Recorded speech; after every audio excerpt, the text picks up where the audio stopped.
So I don't mean to sound like a pessimist, but I look at the stock market, and given that the consensus is that the U.S. economy shrank by roughly a third in the second quarter, we've seen all of the statistics, the economic devastation resulting from COVID, yet here we are with NASDAQ hitting records frequently. All stocks across the board basically seem to be valued pretty highly relative to their earnings. Is this a reasonable judgment that long-term the U.S. economy is sound?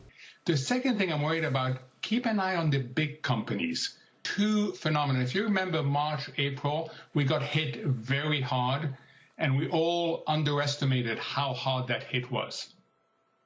May, June, we bounced back much faster than people expected.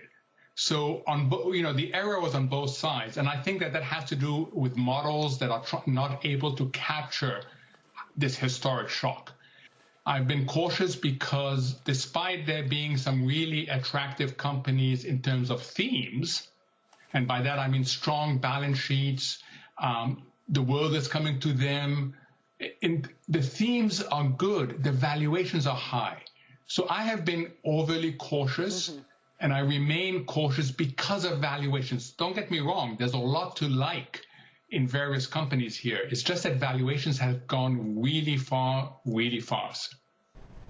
Well, I feel a little better when Goldman is making money that tells you that the markets are functioning, and the good news is that they are. But on the other hand, the credit costs that we've seen from JP Morgan and the rest of the banks are of concern, because we're looking at losses this year, Bonnie, that could be twice 2009 in terms of credit. This time it's about commercial real estate and commercial exposures of all kinds.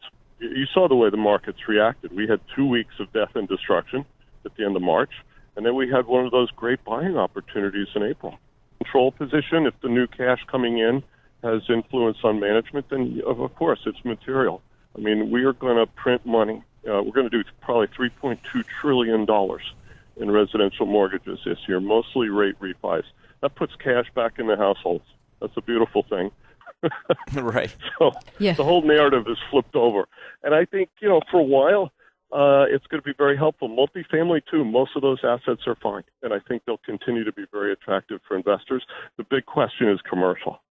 And that you see that in the REITs. If you look at any of the valuations for the big equity REITs, the ones with office and retail exposure are showing it.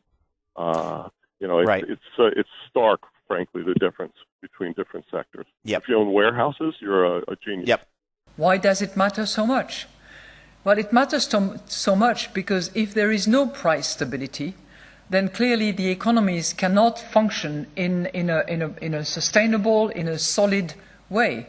And whether you look at the corporates, whether you look at families, whether you look at governments, price stability is a key element in order to actually decide to invest, decide to employ, decide to enter into such or such fiscal policies.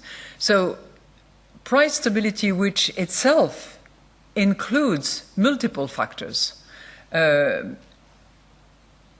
is our compass and has to be our. Yeah, look, if I may respectfully and politely disagree with that story, Secretary Mnuchin and I have worked together hand in glove for 2.5 years, and it has been a great pleasure.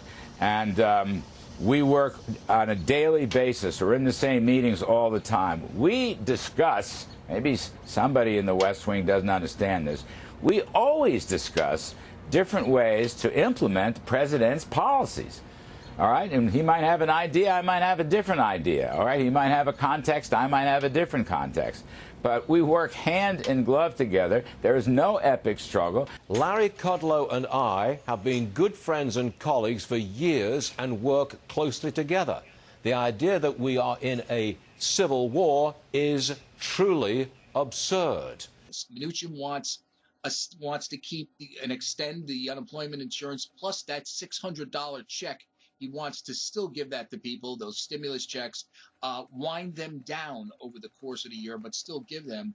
Kudlow, on the other hand, doesn't want that. Kudlow wants a big, fat payroll tax cut, and that's where the battle lines are being drawn. Kudlow's supporters are mainly in the Senate. Tom Cotton, from what I understand, the senator from Missouri, from Arkansas, conservative, definitely wants a payroll tax cut. Maybe Mitch McConnell does as well. But on the other hand, Mnuchin has on his side Jared Kushner and Ivanka Trump, and maybe even the president, who is starting to talk more about these stimulus checks. So that's where the battle lines are being drawn. It's unclear who's going to win right now, other than you've got to give the advantage to Mnuchin, given where the winds are blowing. And the bottom line is this.